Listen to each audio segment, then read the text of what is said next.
Waktu itu jelas aku jadi saksi. Dina itu ditanya, apa yang terjadi? Kenapa kok dia teriak? Dina itu ngomong, ada tante di kamar Dina. Tantenya berdiri di pojok, serem, senyum-senyum sama Dina.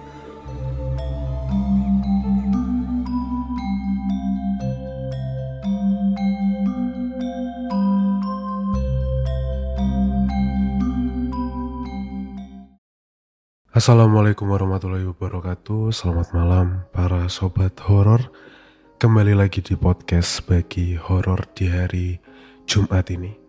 Kita sudah kembali menemui weekend ya. Dan di hari Jumat ini, weekend, podcast Bagi Horor tetap menemani kalian dengan cerita-cerita seram yang akan aku bagikan malam hari ini. Untuk weekend ini kita santai dulu. Kita bacakan cerita-cerita pendek yang sudah masuk di email podcast Bagi Horor. Kalau kalian mau kirim cerita, mau berbagi cerita, itu ada di deskripsi ya teman-teman ya. Dari mulai emailnya ataupun Google Form. Kalau kalian nggak punya email, bisa melalui Google Form. Tinggal tulis di situ pengalaman kalian yang mau kalian bagikan. Hari ini ada beberapa cerita yang akan aku bagikan di malam hari ini. Sebelumnya yang belum follow platform podcast dimanapun kalian sedang mendengarkan Bagi Horor sekarang, jangan lupa di follow, jangan lupa di subscribe juga YouTube-nya podcast Bagi Horor. Ke YouTube sebentar, dipencet subscribe-nya dan jangan lupa nonton live-nya podcast Bagi Horor setiap hari Senin sampai dengan hari Jumat jam 9:30 malam, jam 9 biasa udah mulai. Itu ada di TikTok-nya Argaseis dan di YouTube-nya Bagi Horor. Itu ya teman-teman ya, jangan lupa nonton. Oke, langsung aja aku bagikan cerita-cerita untuk hari ini. Pasang headset kalian, tutup pintu, matikan lampu. Podcast Bagi Horor siap membagikan ceritanya. Selamat mendengarkan. Cerita hari ini ada beberapa cerita. Cerita pertama ada sebuah cerita berjudul Kos Seram di Ujung Gang. Kita akan bacakan sebentar lagi. Tapi kayaknya kameranya gak fokus ya teman-teman ya. Sudah. Oke, kita bacakan Kos Seram di Ujung Gang. Perkenalkan, namaku Ardi. Mahasiswa semester akhir di sebuah universitas di kota ini. Karena letak kampus cukup jauh dari rumah orang tua, aku memilih untuk tinggal di sebuah kos sederhana yang berada di ujung gang kecil. Kos ini memang terkenal di kalangan mahasiswa karena murah dan jaraknya lumayan dekat ke kampus, nggak terlalu jauh. Namun, ada hal lain yang membuat kos ini dikenal. Cerita-cerita seram yang sering terjadi di sana. Saat pertama kali pindah, kos ini terlihat biasa saja. Bangunan tua dengan beberapa kamar di 2 lantai. Awalnya aku gak terlalu peduli dengan cerita horor yang beredar. Pikirku ya mungkin hanya untuk menakut-nakuti anak baru aja yang baru masuk di kos itu. Tapi semakin lama aku tinggal di sana, semakin aku sadar kalau ada sesuatu yang tidak beres. Malam pertama yang terasa aneh adalah ketika aku sedang mengerjakan tugas di kamar. Waktu itu sudah lewat tengah malam dan semua penghuni kos udah tidur. Aku sendiri biasanya begadang untuk menyelesaikan tugas. Jadi aku terbiasa dengan suasana sepi di malam hari. Tapi malam itu, entah mengapa, aku merasa ada yang mengawasiku. Aku duduk di meja belajar, menghadap ke arah tembok. Dan jelas tidak ada siapapun di belakangku. Namun aku terus merasakan ada hawa dingin yang aneh. Seolah-olah ada seseorang yang berdiri di belakangku, memperhatikan setiap gerakanku. Aku mencoba untuk mengabaikannya, namun perasaan itu semakin kuat. Akhirnya aku putuskan untuk menoleh ke belakang. Gak ada siapa-siapa. Kamar kos kecil itu kosong. Hanya ada aku di sana. Aku menarik nafas panjang dan memutuskan untuk istirahat. Mungkin hanya rasa lelah yang membuatku merasa seperti itu. Malam berikutnya, aku terbangun sekitar jam 3 pagi karena aku mendengar suara ketukan. Suaranya itu konsisten, seolah berasal dari pintu kamarku. Dengan malas, aku bangun dan membuka pintu. Kos itu gelap gulita, gak ada seorang pun di luar.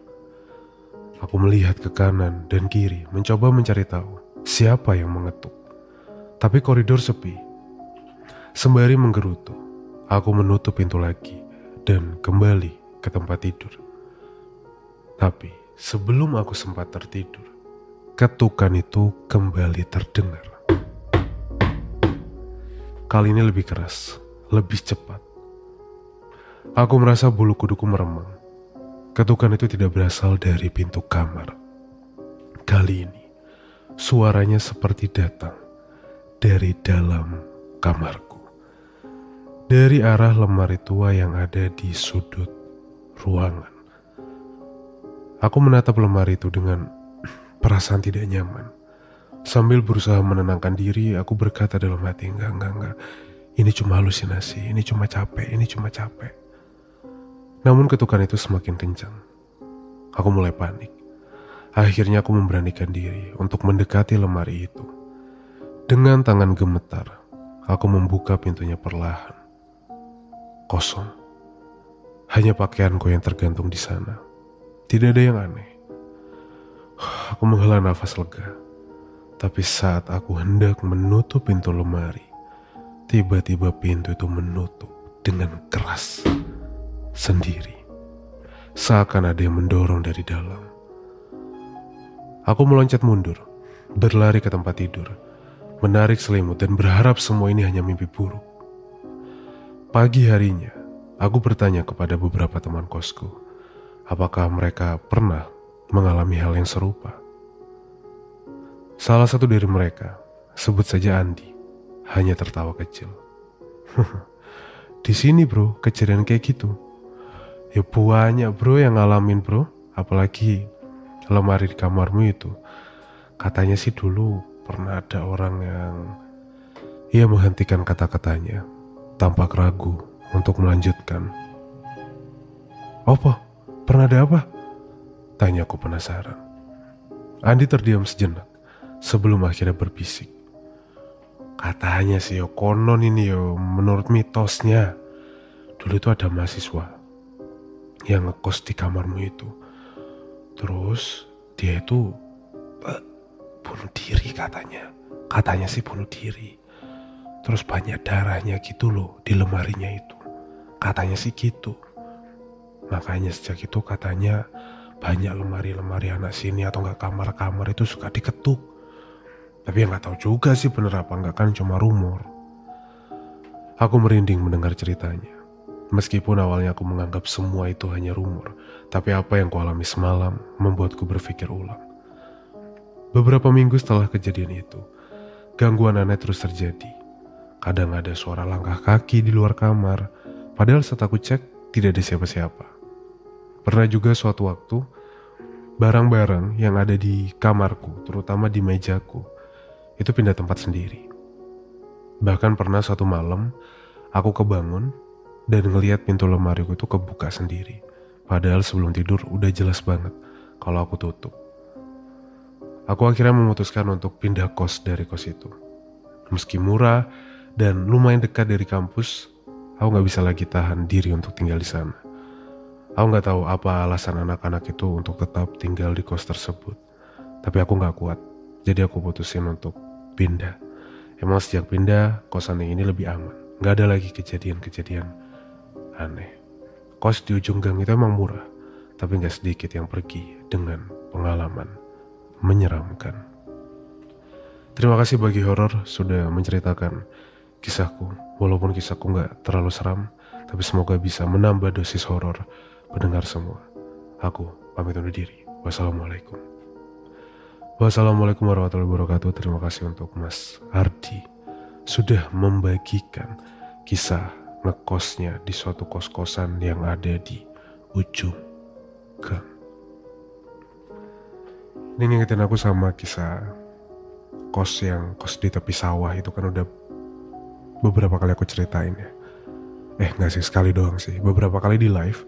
Cuma yang di kos tepi sawah itu, yang nemu rambut, terus maghrib dia lihat jendela ada nenek-nenek Malbu Wondo. Waduh, itu sangar sih cerita itu. Itu ada di episode mana ya? Ada pokoknya episode yang aku menceritakan kos di tepi sawah. Oke, terima kasih sekali lagi untuk Mas Ardi sudah berbagi ceritanya. Sekarang kita lanjut ke cerita kedua kita di malam hari ini. Cerita kedua ini berjudul Rumah Kontrakan di Tepi Desa. Ini tepi sawah, ini tepi desa nih. Kontrakan tapi ini bukan kos-kosan. Coba kita bacakan. Halo podcast Bagi Horor, Assalamualaikum warahmatullahi wabarakatuh. Perkenalkan, namaku Arfan. Dan cerita ini terjadi ketika aku masih kecil. Aku lupa tepatnya umur berapa. Sekitar umur 8 tahunan kalau gak salah waktu itu. Kita masuk aja ke pengalaman yang pernah aku alami di kontrakan baru bersama keluargaku. Keluargaku itu baru saja pindah ke rumah kontrakan di pinggiran desa. Waktu itu ayah baru mendapat pekerjaan baru di kota kecil itu. Dan rumah yang kami tempati adalah pilihan terbaik yang bisa kami dapatkan dengan cepat dan tentu saja harga yang terjangkau. Rumahnya besar, meskipun terkesan tua lah. Dindingnya kusam, lantainya terbuat dari ubin tua yang udah mulai retak di beberapa bagian, kotor juga. Nah, di belakang rumah ada halaman yang dipenuhi dengan pohon-pohon besar yang membuat suasana tuh makin gak enak gitu rasanya.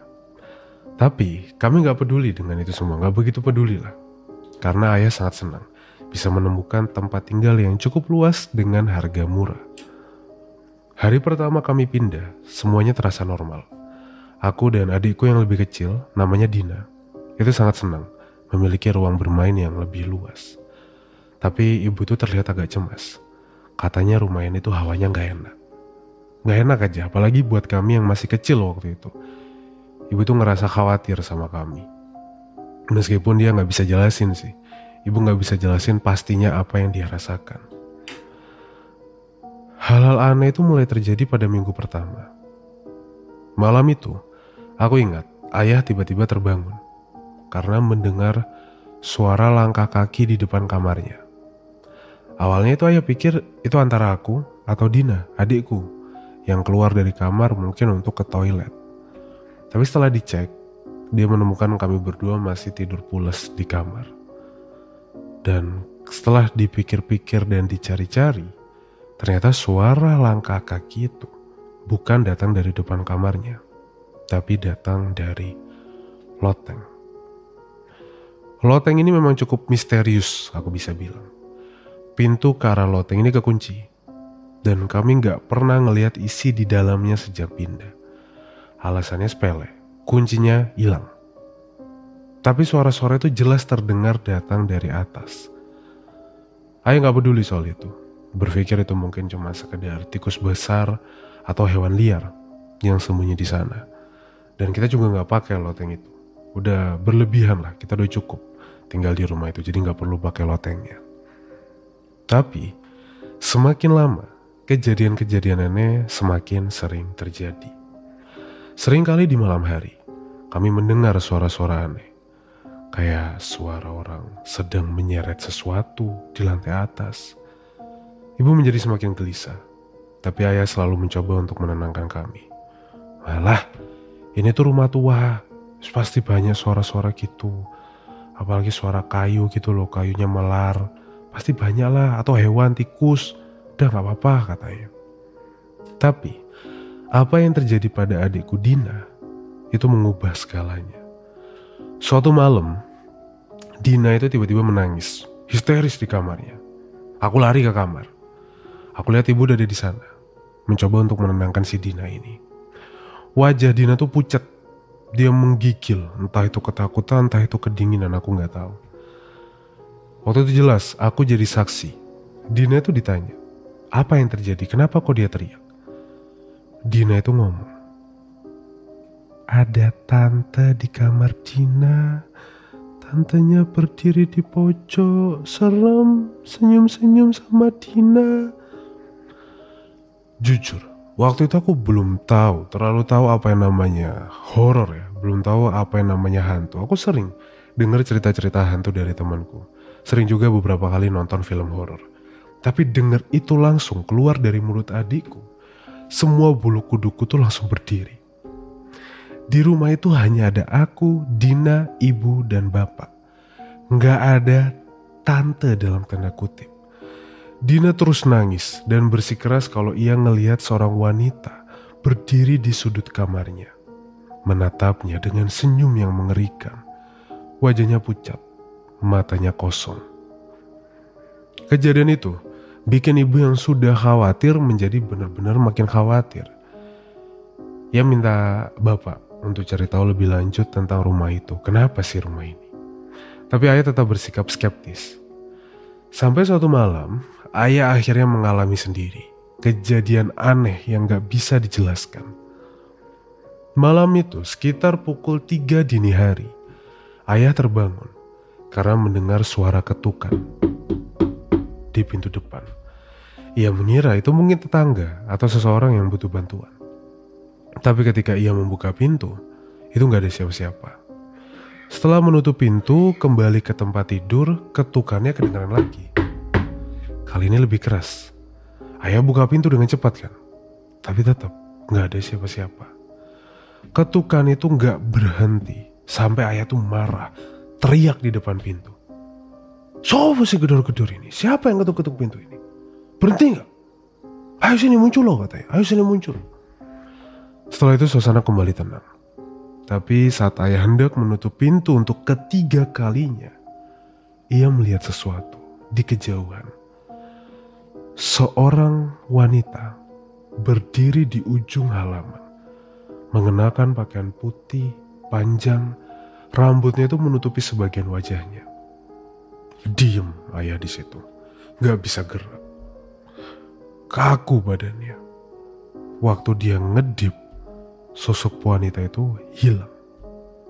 Ayah balik lari ke kamar, wajahnya pucat, gak ngomong apa-apa sama kami. Nah, sejak kejadian itu, ayah mulai berubah. Ia lebih percayalah, dia mungkin ada suatu perasaan yang mengubah perasaan skeptisnya itu.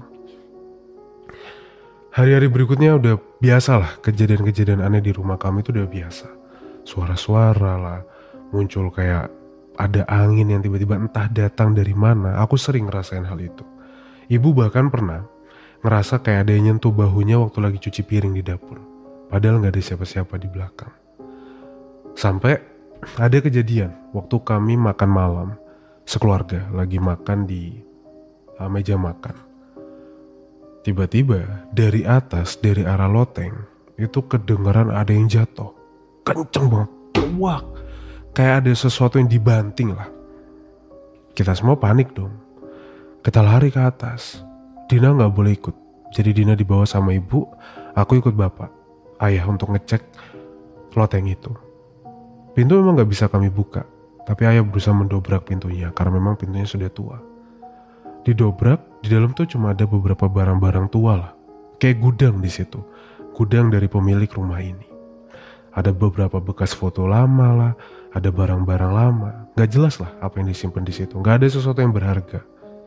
Dan masalahnya, gak ada juga yang terlihat kalau ada barang yang jatuh di loteng itu. Akhirnya kami balik ke bawah dan kami putuskan untuk tidur satu kamar malam itu.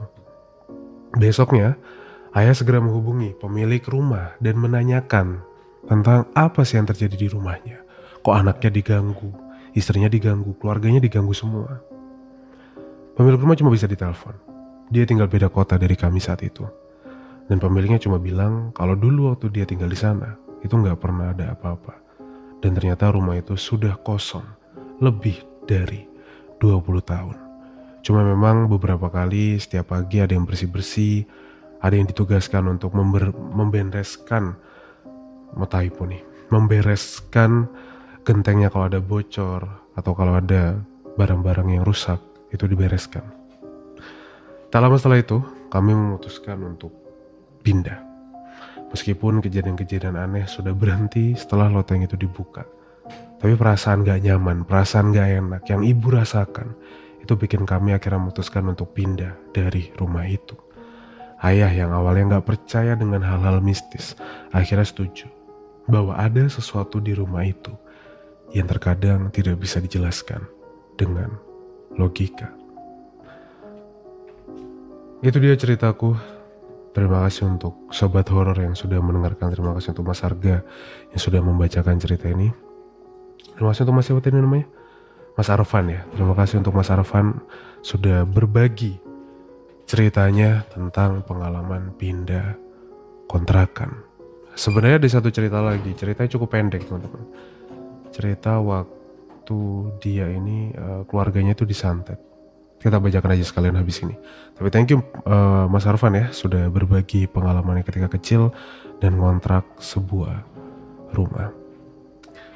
Nah kadang emang ya kalau kita ngontrak rumah atau beli rumah, kita kan nggak pernah tahu ya sejarah rumah itu seperti apa.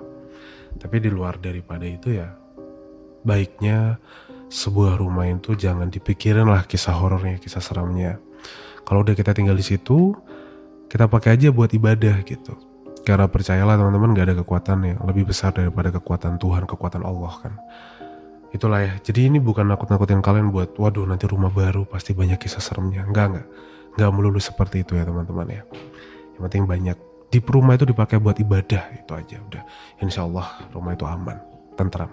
Karena kalau kita pakai buat ibadah, mereka yang energinya negatif itu juga nggak betah lah tinggal di rumah itu. Nah ini ada cerita santet untuk ayahku. Ternyata nggak terlalu pendek-pendek juga ya, lumayan panjang nih. Kita coba bacakan aja. Halo, perkenalkan, namaku Riko. Aku tumbuh dalam keluarga yang cukup berada. Ayahku adalah pengusaha sukses yang memiliki banyak bisnis di berbagai bidang. Namun kesuksesan itu datang dengan banyak musuh. Sejak kecil, aku sering mendengar ayah bercerita tentang persaingan bisnis yang keras. Dan aku gak pernah menyangka persaingan itu bisa menjerumuskan keluarga kami ke dalam hal-hal yang di luar akal sehat. Semua dimulai sekitar setahun yang lalu. Ketika ayahku mulai jatuh sakit. Awalnya hanya sakit ringan, demam, lemes. Tapi lama-kelamaan, kondisinya semakin memburuk. Kami sudah membawanya ke beberapa dokter, bahkan rumah sakit besar. Tapi hasilnya selalu sama. Dokter tidak bisa menemukan apapun yang salah secara medis. Mereka hanya memberikan obat-obatan standar yang tidak membuat perubahan yang berarti. Suatu malam, aku tengah terjaga karena begadang menyelesaikan pekerjaan kuliah. Aku mendengar suara dari kamar ayahku. Suara seperti seseorang yang sedang tersedak atau merintih kesakitan. Aku lari ke kamar ayah dan melihatnya berkeringat deras. Tubuhnya menggigil. Ibuku yang tidur di sampingnya juga terbangun. Panik. Kami mencoba membangunkan ayah, tapi matanya itu terpejam dengan kuat. Dan bibirnya bergerak-gerak seperti berbicara. Tapi suaranya gak jelas. Hanya satu kalimat yang bisa kutangkap di antara gumamannya. Jangan ambil mereka. Jangan. Kejadian aneh ini bukan yang pertama kali terjadi. Ayah sering kali mengigau di malam hari. Bicara sendiri seperti sedang berbicara dengan seseorang yang tidak ada di ruangan. Saat siang hari, ia kadang terlihat melamun. Tatapannya kosong mengarah ke langit-langit kamar. Beberapa kali ia juga terlihat marah-marah tanpa alasan yang jelas. Padahal sebelumnya ayah adalah orang yang cukup tenang, cukup damai orangnya, cukup santai. Puncaknya terjadi beberapa minggu setelah itu. Suatu malam, ayah tiba-tiba berteriak keras, membuat seisi rumah panik. Aku sama ibuku langsung masuk ke kamar. Saat kami sampai, kami melihat ayah sedang berdiri di samping ranjang. Matanya merah, penuh kemarahan. Sementara tangannya menunjuk ke arah sudut ruangan. Aku tidak akan menyerah. Pergi kalian, teriaknya. seolah-olah ada seseorang atau sesuatu yang tidak terlihat sedang mengancamnya. Aku dan ibuku tidak melihat apapun. Ruangan itu kosong, tapi ayah terus berteriak mengusir seseorang dalam tanda kutip. Kami berusaha menenangkannya, tapi tubuhnya mulai kaku dan sulit digerakkan. Setelah beberapa menit, akhirnya ia jatuh pingsan. Keesokan harinya, ibuku akhirnya mengajak bicara. Ia bercerita bahwa belakangan ini, ia sering mendengar desas-desus bahwa ada seseorang yang ingin mencelakai keluarga kami.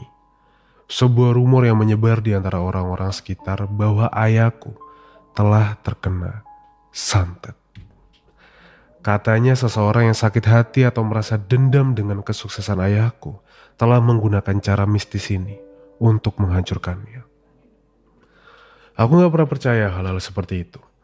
Tapi saat itu, keadaan ayahku benar-benar membuat kami terdesak. Akhirnya atas saran seorang teman, ibuku mengundang seorang orang pintar atau dukun yang katanya bisa mengatasi santet. Aku ragu sebenarnya, gak percaya. Tapi demi melihat ayahku yang semakin hari semakin tidak seperti dirinya, aku mengalah. Saat dukun itu datang ke rumah, suasana menjadi sangat tegang. Ia hanya membawa segulung kain hitam dan beberapa benda yang tampak seperti entahlah ada akar-akaran, rempah-rempah. Setelah berdoa dan mengucapkan beberapa mantra, dukun itu tiba-tiba berhenti, menatap tajam ke arah ayahku yang terbaring lemah. Ini itu bukan untuknya, katanya pelan tapi tegas. Ini itu untuk anaknya. Aku kaget di situ. Anaknya? Siapa? Orang yang mengirim santet ini memang berniat menghancurkan ayahmu. Tapi energi negatifnya sekarang ngarah ke kamu. Ini adalah akibat dari amarah yang luar biasa kuat. Dan entitas yang dikirimkan itu cari celah di keluarga kalian. Di situ merinding itu muncul, yang aku jarang banget ngerasa merinding. Rasa takut itu muncul. Sejak itu aku mulai mengalami hal-hal yang aku bisa bilang cukup aneh lah. Setiap malam aku tuh ngerasa kayak ada yang ngeliatin aku tidur, ada yang ngawasin. Terutama dari cermin di arah kamar. Beberapa kali aku mendapati kayak bayangan-bayangan aneh yang aku yakin itu bukan bayanganku sendiri. Badanku tuh sering kerasa capek, lemas, padahal gak ngapa-ngapain seharian. Dan beberapa kali aku terbangun dengan bekas-bekas lebam di sekitar tangan dan kaki yang aku gak pernah ingat dari mana datangnya. Puncaknya suatu malam, aku tuh mimpi buruk. Ada seorang pria, wajahnya tuh hancur banget, penuh sama luka, berdiri di ujung tempat tidurku. Dia menatapku dengan tatapan penuh benci, penuh dendam. Aku ngerasain itu. Di situ aku gak bisa gerak di mimpiku ini. Hanya bisa melihat dia yang perlahan-lahan ngedekat ke arahku. Dia ngulurin tangan. Tangannya hitam, kukunya panjang-panjang. Dia coba nyentuh wajahku saat itu. Aku ngerasa sesak. Dadaku ini kayak ada yang nimpa. Gak enak banget rasanya. Gerak gak bisa, napas gak bisa. Untungnya di situ aku tiba-tiba kebangun. Tubuh tuh udah basah sama keringat, bajuku tuh basah. Padahal AC nyala dan dingin. Nafasku itu udah kayak orang habis lari maraton. Ngos-ngosan banget. Dan waktu aku lihat ke arah cermin di kamar, di cermin itu ada bekas tangan. Samar-samar sih bekasnya. Tapi aku lihat ada bekas tangan di situ. Dan itu warnanya hitam. Seolah benar-benar ada seseorang yang datang dan nyentuh cermin itu. Sejak itu, aku dan keluarga aku memutuskan untuk pindah rumah. Mencoba melupakan semua hal yang telah terjadi. Kami juga menjalani beberapa ritual pembersihan dari beberapa orang pintar yang direkomendasikan teman-teman ibu. Pelan-pelan, keadaan mulai membaik. Bisnis kami gak terlalu kejar. Ayahku mulai perlahan-lahan mencoba bisnis baru yang menurut dia lebih baik. Ayah juga kembali pulih. Dan aku berhenti mengalami kejadian-kejadian aneh. Meski begitu sampai sekarang, aku masih khawatir. Masih ngerasa gak enak. Kadang masih juga suka diliatin ketika malam. Suka berasa diliatin. Karena aku juga ngerasain hawa dingin. Atau dengar-dengar bisikan gitu waktu lagi tidur. Dan mimpi-mimpi buruk yang kadang juga datang di tidurku. Kayak ada sesuatu yang belum selesai. Itu dia cerita dari Rico yang mengirimkan cerita santet untuk ayahku. Ini dari tadi kameranya mati ya teman-teman ya. Waduh, mohon maaf ya teman-teman ya. Buat yang nonton